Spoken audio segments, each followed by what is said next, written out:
Jail electrophoresis. এবার এই jail electrophoresis বইয়ের মধ্যে আমি জানি না আছে কিনা, কিন্তু সিবিএসসির যে ক্লাস 12 এর প্যাটার্ন ওখানে কিন্তু ডিটেইলসে দেওয়া আছে। আর এখানে আমরা বারবার পড়েছি একটু একটু করে, ওই ডিএনএ ফিঙ্গারপ্রিন্টিং এর সময় জেল ইলেকট্রোফোরেসিস পড়েছি। পিসিআর যেহেতু পড়েছি, তো পিসিআর করার পর জেল ইলেকট্রোফোরেসিস করতেই হয়, কারণ ডিএনএ ফ্র্যাগমেন্ট গুলোকে ডিএনএ ফিঙ্গারপ্রিন্টিং এর সময় আমাকে আলাদা করে চিনতে হবে। তো এই পৃথকীকরণ জেল ইলেকট্রোফোরেসিস কি পদ্ধতি, মানে ডিএনএ খণ্ডগুলোকে পৃথক করার একটা পদ্ধতি। ডিএনএ খণ্ডগুলোকে কি করার পদ্ধতি? পৃথক করার পদ্ধতি জেল ইলেকট্রোফোরেসিস। তো জেল ইলেকট্রোফোরেসিস দুই রকম ভাবে হতে পারে। জেল ইলেকট্রোফোরেসিসের যে প্রিন্সিপাল, যেটা আমি আগে বলেছিলাম যে কারেন্ট চালু করে দেবো, কারেন্টের ভিত্তিতে ডিএনএ যেহেতু পজিটিভ আর নেগেটিভের মতো একটা ব্যাপার থাকে, ডিএনএ কি ডিএনএ নেগেটিভ হয়, তাহলে সুতরাং ওকে যদি আমরা নেগেটিভ সাইডে রাখি এবং সেই দিকে তড়িৎ চালনা করি, সেটা কি হবে? পজিটিভের দিকে যেতে থাকবে। সেটা কি হবে? পজিটিভের দিকে যেতে থাকবে। সেই হিসাবে ডিএনএ গুলোকে আমরা সেপারেট করতে পারবো কিসের? যে 11 জেলের মধ্যে যদি আমরা সেটাকে চালনা করি, 11 জেলের যে ক্রস লিঙ্কিং হয়, পলিমার তৈরি করে যখন 11 জেল তৈরি করে, তো তার মধ্যে একটা পোর্ট থাকে, ছিদ্র থাকে, সেই ছিদ্রের সাইজের উপর ডিপেন্ড করে ডিএনএ খণ্ডগুলো বিভাজিত হয়। কিন্তু এখানে আমরা আরো ডিটেলস একটু পড়বো যে জেল ইলেকট্রোফোরেসিস যখন আমরা করছি, সেটা দুভাবে সম্পন্ন হতে পারে। একটা হচ্ছে ডেনসিটি গ্রেডিয়েন্ট, মানে গাঢ়ত্বের উপর ডিপেন্ড করে। ডেনসিটি গ্রেডিয়েন্ট, গাঢ়ত্বের যে একটা গ্রেডিয়েন্ট, মানে ক্রমান্বয়ে যে থাকবে, তার ভিত্তিতে একটা জেল ইলেকট্রোফোরেসিস হতে পারে। আরেকটা হচ্ছে, সেটা হচ্ছে পিএইচ এর উপর ডিপেন্ড করে। আরেকটা কি? সেটা হচ্ছে পিএইচ বা আইসো ইলেকট্রিক পয়েন্ট। পিএইচ বা আইসো ইলেকট্রিক পয়েন্ট। আচ্ছা, এখানে পিএইচটা আমরা পরে বলবো, আগে আমরা পড়বো আইসো ইলেকট্রিক পয়েন্ট। দুটো ভাগে জেল ইলেকট্রোফোরেসিস আমরা করতে পারি। একটাকে আমরা বলছি ডেনসিটি গ্রেডিয়েন্ট,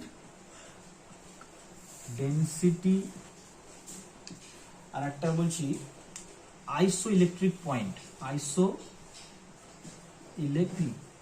ইলেকট্রিক পয়েন্ট। তো এই দুটোর উপর বেস করে আমাদের ইলেকট্রোফোরেসিস বা জেল ইলেকট্রোফোরেসিস হতে পারে। সবার প্রথমে আমরা ডেনসিটি গ্রেডিয়েন্টটা দেখে নিই কিভাবে হয়। আমরা যেটা জানি যে যে ডিএনএটা আছে, আমরা সেই ডিএনএ ফ্র্যাগমেন্টগুলোকে চিনতে পারা, এটা একটা। প্লাস আর একটা কারণ থাকে জেল ইলেকট্রোফোরেসিস করার, সেটা হচ্ছে সিকোয়েন্স গুলো কি আছে ওই ফ্র্যাগমেন্টের, সেটাকে জানা। যে ফ্র্যাগমেন্টগুলো তুমি পেলে, ডিএনএ ফ্র্যাগমেন্ট পেলে, তুমি কি একটা সলিউশনের মধ্যে থাকবে সেটা, তাই না? সেখান থেকে কি তুমি জানতে পারবে যে কোন ফ্র্যাগমেন্টের সিকোয়েন্স কি আছে? ধরো ব্যাপারটা এগুলো ফ্র্যাগমেন্ট আছে, এবার এই ফ্র্যাগমেন্টের ভেতরে কি সিকোয়েন্স আছে? এ টি জি সি সি, না টি এ সি জি জি, এ টি টি এ, এরকম আছে, এটা তুমি জানতে পারবে এখান থেকে দেখে? না। কিন্তু এই ইলেকট্রোফোরেসিস করার সময় আমরা কিন্তু জেনে যেতে পারি। যখন আমরা প্রো ব্যাক করবো, সেটা আমরা পরে পড়ছি, যে সিকোয়েন্স, এটাকে কি বলছি আমরা? জিনের সিকোয়েন্স। তো এই জিন সিকোয়েন্স, ইলেকট্রোফোরেসিস কিন্তু খুবই গুরুত্বপূর্ণ একটা পদ্ধতি। শুধুমাত্র ডিএনএ ফ্র্যাগমেন্ট গুলোকে পৃথক করার জন্য নয়, অ্যাজ ওয়েল অ্যাজ জিনের সিকোয়েন্সটাকেও আমরা কিন্তু জানতে পারবো, ঠিক আছে, জেল ইলেকট্রোফোরেসিসের মাধ্যমে। তো এবারে সর্বপ্রথমে আমরা দেখে নিই, জেল ইলেকট্রোফোরেসিসটা পড়েছিলাম তখন ওটাকে হরাইজন্টালি করেছিলাম, ঠিক আছে, মানে জেলের যে স্ল্যাবটা, এটাকে হরাইজন্টালি লিখেছিলাম, তারপর করেছিলাম। আজকে আমরা অন্যভাবে করবো। ধরো তুমি এই একটা জেলের স্ল্যাব, যে পাত্রের মধ্যে তুমি জেলটা তৈরি করবে, তো এখানে তুমি জেলটা পাঠিয়ে দিলে জমার জন্য, তাই না? এখানে তুমি কি করলে? জেলটাকে পাঠিয়ে দিলে। এবার অলরেডি এখানে একটা তুমি চিরুনি রেখে দিয়েছো, এরকম করে চিরুনি রেখে দিয়েছো, তাই না? এবার এই জেলটা তুমি এখানে দিলে, কিছুক্ষণ পর কি হবে? এই জেলটা জমে যাবে আর এখানে ছোট ছোট গর্ত হয়ে যাবে, তাই তো? এভাবে গর্ত হয়ে যাবে। যেই গর্তের মধ্যে তুমি এরপর কি অ্যাড করবে? ডিএনএ অ্যাড করবে। কি অ্যাড করবে? ডিএনএ অ্যাড করে দিলে কিসের মাধ্যমে? মাইক্রো পাইপেটের মাধ্যমে, তাই তো? কিসের মাধ্যমে? মাইক্রো পাইপেটের মাধ্যমে তুমি এই ওয়েলগুলোতে ডিএনএ অ্যাড করে দেবে। ক্লিয়ার? এবার এই ডিএনএটা কি হবে? এবার এই ডিএনএটাকে আমরা দেখেছিলাম আগের ক্ষেত্রে যে দুদিকে কারেন্ট দিয়েছিলাম একটা সলিউশনের মধ্যে। এখানে কিন্তু আমি কোনো কারেন্ট দেব না। এখানে আমি কি করব না? কোনো কারেন্ট দেব না। এবার জেলটা যে জমে আছে, এবার জেলটাকে আমি নিব, জেলটাকে আমি নিলাম, এইভাবে নিলাম আমি। ঠিক আছে? এবার তার নিচে কি করলাম আমি, তার নিচে আমি এখানে বাফার সলিউশন দিলাম। কি দিলাম? বাফার সলিউশন, বাফার দ্রবণ, তার মধ্যে ডিএনএ বাফার দ্রবণ। এটা আমাদের কি দিলাম? বাফার দ্রবণ দিলাম। তো এই যে বাফার দ্রবণ, এবার এই স্ল্যাবটা কিন্তু কিরকম আছে, এরকম শোয়ানো নেই। স্ল্যাবটা এবার মানে স্ল্যাবটা এরকম চ্যাপটা ছিল তো, স্ল্যাবটাকে এরকম করে দিলাম। এবার স্ল্যাবটা কি করে দিলাম? এরকম করে দিলাম, লম্বা করে দিলাম। ঠিক আছে,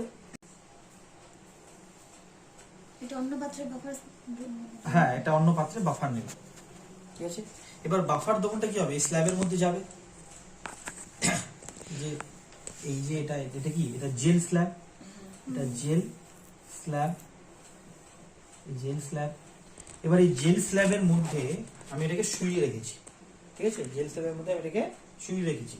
এবার এই বাফার দ্রবণটা কি হবে, ওর যে এখানে অবশ্য প্লেট রাখবো, আমি কাগজ রাখবো, কিছু এর উপর কাগজ রাখবো, কাগজ রেখে দেবো। এবার অভিশ্রবণের নিয়ম অনুযায়ী এই দ্রবণটাকে উপরে টানবে। এবার এই এখানে যে ঘনত্ব, ডেনসিটি, সেই ডেনসিটি বা ঘনত্বের উপর বেস করে ডিএনএ গুলো পৃথক হতে থাকবে। ডেনসিটির উপর বেস করে ডিএনএ গুলো উপর নিচে পার্থক্য হতে থাকবে। এটা একটা ব্যাপার। এইভাবে পেপারের মধ্যে আমি স্ট্যাক করতে পারি। আর একটা কাজ করতে পারি, এটা মানে যেহেতু এটা এখানে পেপার রাখবে, পেপারটা কি করবে, সোক করবে, জলটাকে সোক করবে। এবার পেপার জলকে সোক করতে গেলে স্ল্যাবের মধ্যে দিয়ে যেতে হবে, পেপারের মধ্যেও উঠে যাবে, আস্তে আস্তে পেপারের মধ্যে উঠে যাবে। এবার পেপারের মধ্যে উঠলেও আমি ওটাকে পৃথক করতে পারবো না, ছোট বড় হিসেবে সবাই একসাথে উঠে যেতে পারে। ঠিক আছে, পেপারগুলো আছে। তো তখন কি হবে, এই যে বাফারের একটা গ্রেডিয়েন্ট তৈরি করা হবে। বাফারের একটা কি তৈরি করা হবে? গ্রেডিয়েন্ট। এখানে বাফার দ্রবণ আছে, এখানে কি আছে? বাফার দ্রবণ, বাফার দ্রবণ। এবার বাফার দ্রবণের মধ্যে সামান্য পরিমাণে তুমি যদি অ্যালকোহল অ্যাড করে দাও, অ্যালকোহল, তাহলে কি হবে, বাফার আর অ্যালকোহল একটা লেয়ার তৈরি করবে। তেল আর জল যেমন মিশলে পারে একটা লেয়ার তৈরি করে দেয় মাঝখানে। ঠিক আছে, বাফারটা পুরোটাই আছে, কিন্তু অ্যালকোহল আর তেলের মাঝখানে এখানে লেয়ার তৈরি হলো। এবার কি হলো, তাহলে একটা গ্রেডিয়েন্ট তৈরি হয়ে গেল বাফারের মধ্যে আর অ্যালকোহলের মধ্যে। এবার তখন এই স্ল্যাব থেকে এরা খসে পড়ে যাবে, এই স্ল্যাব থেকে খসে পড়ে যাবে ডিএনএ। কেউ এখানে থাকবে, কেউ এখানে থাকবে, কেউ এখানে থাকবে। সাধারণত নিচের দিকে কারা যাবে? যারা সবচেয়ে ভারী, যারা ছিল বড়, তারা কোথায় যাবে? নিচের দিকে চলে আসবে স্ল্যাবের মধ্যে বা এই দ্রবণের মধ্যে। ঠিক আছে, আর যারা ছোট ছোট তারা উপর দিকে থাকবে। যেমন আমরা সেন্ট্রিফিউগেশন প্রসেসে কি দেখেছিলাম, যে সবচেয়ে ভারী দ্রবণগুলো নিচের দিকে ছিটিয়ে পড়তো, প্রেসিপিটেট হয়ে যেত, আর হালকাগুলো উপরের দিকে থাকতো সুপার ন্যাটেন্ট হিসেবে। একটাকে বলতাম আমরা পিলেট, যেটা অধক্ষেপিত হতো, আর যেটা উপরের দিকে ভেসে থাকতো সেটাকে বলা হতো সুপার ন্যাটেন্ট। ঠিক আছে, যেটা হালকা জলের মতো অংশ। এবার কাদা আর জলকে মিশ্রিয়ে নিয়ে সেটাকে যদি ঘোরানো যায়, তাহলে কি কাদাগুলো নিচে বলবো, কাদা থেকে আমরা বলবো পিলেট, আর জলটা পরিষ্কার হলো, তো পরিষ্কার জলটাকে ধরা বলছি সুপার ন্যাটেন্ট। ঠিক এখানেও সেই রকমই ব্যাপার হচ্ছে, যে এখানে দ্রবণটাকে আমরা গ্রেডিয়েন্ট করে নিলাম, এখানে অটোমেটিক গ্রেডিয়েন্ট করলাম, তার ভিত্তিতে কি হলো, যেগুলো ভারী সেগুলো নিচের দিকে অধক্ষিপ্ত হলো। তার মানে ডিএনএ সেগমেন্ট গুলো একটু বড়, লার্জ সেগমেন্ট। ঠিক আছে, তাহলে এইভাবে ইলেকট্রিক কারেন্ট ছাড়াও জেলের মধ্যে থেকে কি হয়, আমার ডিএনএ খণ্ডগুলোকে বাফারের মধ্যে একটা গ্রেডিয়েন্ট দ্রবণের মধ্যে পৃথক করতে হয়। তাহলে এটাকে আমরা বলছি ডেনসিটি গ্রেডিয়েন্ট। তো এটার ব্যবহার খুব একটা প্রচলিত না, মানে এই ব্যবহারের মাধ্যমে মানে সময় সাপেক্ষ, এবং ডিএনএ গুলোকে পরে আবার এখান থেকে তুলে নিয়ে যাওয়া। হ্যাঁ, এখান থেকে আমি ডাইরেক্ট তুলে নিতে পারি। এবার বাফারটাকে আমি তুলে নিলাম এইভাবে, আইসক্রিম যেমন স্কুপ দিয়ে তুলে নেয়, এইভাবে তুলে নিল জেল থেকে, এইভাবে করে নিয়েও ডিএনএ খণ্ডগুলোকে আলাদা আলাদা সেপারেট করতে পারে। ঠিক আছে, ডিএনএ সেপারেশন করা নিয়ে কথা। তো এখান থেকে আমি এভাবে তুলে নিলাম, এটাকে এখান থেকে আমি তুলে নিলাম, তাহলে আমি জেনে নিলাম যে এখানে বড়গুলো আছে, এখানে ছোটগুলো আছে। এবার সেটাকে আমি কোনো পেপারের মধ্যে, এক্সরে প্লেটের মধ্যে সাজিয়ে দিতে পারি। সেটাকে আমি দেখবো ছোট বড় কোনটা আছে, ট্যান্ডেম রিপিটস কোনটার মধ্যে আছে। এটা একটা করা যায়। আর যেটা হচ্ছে সেটা হচ্ছে আইসো ইলেকট্রিক পয়েন্ট, এর উপর বেস করে ডিএনএ গুলোকে সেপারেট করা। তো সবার আগে তাহলে আমাদের যেটা জানতে হবে সেটা হচ্ছে হোয়াট ইজ আইসো ইলেকট্রিক পয়েন্ট। হোয়াট ইজ আইসো ইলেকট্রিক পয়েন্ট, এটা আমাদের জানতে হবে। আইসো ইলেকট্রিক পয়েন্ট কি? আইসো ইলেকট্রিক পয়েন্ট কি? বলা হচ্ছে যে যে নির্দিষ্ট পিএইচ এ মানে পিএইচ, তাহলে এখানে ডিপেন্ড করছে, pH is a factor, important factor. একটা নির্দিষ্ট পিএইচ এ কোনো চার্জড পার্টিকেল, কোনো চার্জ মানে আয়নিত অবস্থায় থাকা কোনো পার্টিকেল, কোনো চার্জ পার্টিকেল আধানবিহীন হয়, মানে আর কোনো চার্জ থাকে না ওর মধ্যে, আধানবিহীন হয়ে যায়,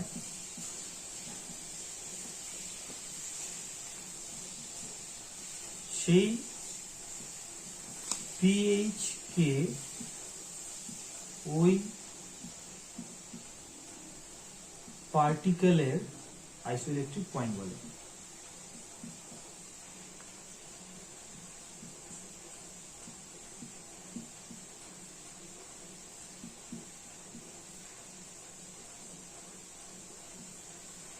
আমি আবার বলছি, যে নির্দিষ্ট পিএইচ এ কোনো চার্জ পার্টিকেল আধানবিহীন হয়ে যায়, মানে ওর মধ্যে আর কোনো চার্জ থাকে না, সেই পিএইচ কে ওই পার্টিকেলের আইসোইলেকট্রিক পয়েন্ট বলে। আমি সরাসরি এখানে ডাইরেক্টলি চলে যাচ্ছি এই পয়েন্টটাকে বোঝার জন্য। কিরকম, আমরা জানি যে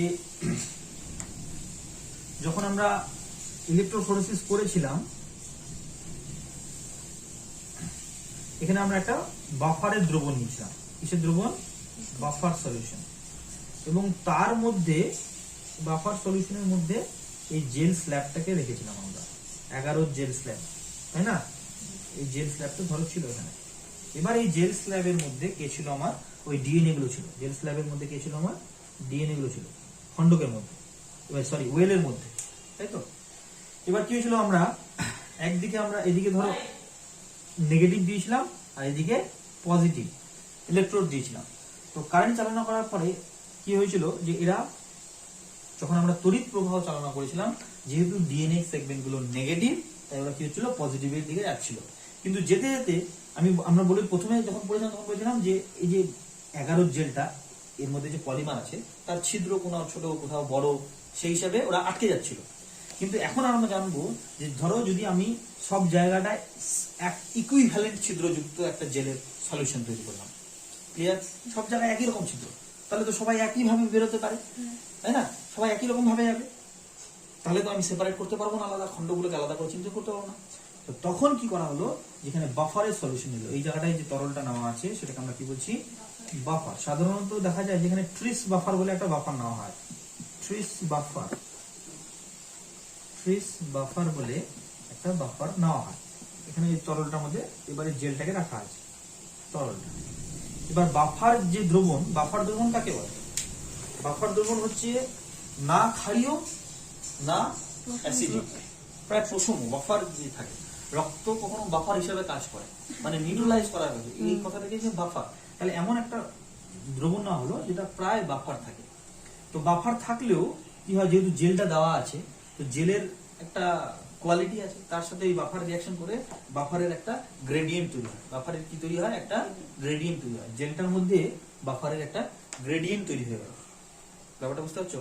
এই বাফারের আমি একটা নির্দিষ্ট পিএইচ আছে, বাফারটা নির্দিষ্ট পিএইচ আছে, কিন্তু সেই বাফারটা যখন জেলটা দিলাম, জায়গায় জায়গায় বাফারটা চেঞ্জ হয়ে যায়, মানে সরি পিএইচটা চেঞ্জ হয়ে যায়।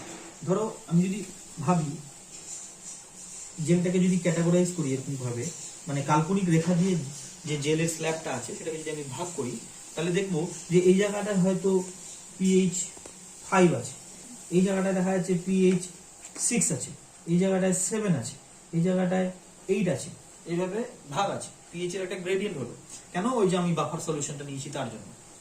তো দেখা যাচ্ছে যখন আমি কারেন্ট দিলাম, এবার আমি কি করলাম, এবার আমি এখান থেকে কারেন্ট দিলাম, দুদিকে কারেন্ট চালনা করলাম, তারের মাধ্যমে কারেন্ট চালনা করলাম।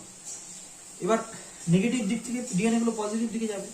তো এই যে ডিএনএ গুলো যায় কারেন্ট দেওয়ার ফলে, তার মানে কি ওর মধ্যে, ওই ডিএনএটার মধ্যে নির্দিষ্ট আয়ন আছে, আধান আছে, চার্জ হচ্ছে ও। এবার যেতে যেতে কি হয়, কোনো একটা পিএইচে গিয়ে ওর চার্জ খতম হয়ে যায়, ফিনিশ, ভ্যানিশ হয়ে যায়। চার্জটা কি হয়ে যায়? ভ্যানিশ হয়ে যায়। বুঝতে পারছো? চার্জ তো ক্ষমতা থাকবে, একটা ব্যাটারির যেমন চার্জের ব্যাপার আছে, মোবাইলের ব্যাটারি আছে, লিথিয়াম আয়ন ব্যাটারি বলে এগুলোকে আমরা, বা টর্চের যে ব্যাটারিগুলো আমরা ইউজ করি, তো সেই ব্যাটারি আর এই ব্যাটারির মধ্যে ডিফারেন্স আছে। এবার ওই ব্যাটারিটা আমরা যখন ব্যবহার করি, ব্যবহার করতে করতে ওর কি হয়, ওর চার্জটা শেষ হতে থাকে। তো ঠিক তেমনি ডিএনএ সেগমেন্টগুলোর একটা চার্জ আছে, ওই সেগমেন্টকে আমি এক্সট্রা ফোর্স দিচ্ছি, তারপরও অ্যাকর্ডিং টু দ্য চার্জ ও মুভ করছে। এবার মুভ করতে করতে দেখা যাচ্ছে কোনো একটা পিএইচে গিয়ে ওর চার্জটা শেষ হয়ে যাচ্ছে, তখন কিন্তু ও আর যেতে পারছে না, তখন কিন্তু ও আর যেতে পারছে না। তো এই যে পার্টিকুলার একটা পিএইচে এসে কোনো একটা ডিএনএ সেগমেন্ট তার যে চার্জটা ছিল, নেগেটিভ চার্জই ছিল, সেই চার্জটা শেষ হয়ে গেল, এটাকেই তখন কি বলা হচ্ছে, আইসোইলেকট্রিক পয়েন্ট। তো এই যে ডিএনএটা এখানে ছিল, এটা দেখা গেল এই ডিএনএটা এখানে গিয়ে ওর আইসোইলেকট্রিক পয়েন্টে পৌঁছে গেল, মানে ও চার্জ শেষ হয়ে গেল, তাহলে ওখান থেকে ও আর মুভ করতেই পারবে না। তারপরে ধরো এই ডিএনএটা এ হয়তো এইখানে গিয়ে ওর চার্জটা শেষ হলো, ঠিক আছে।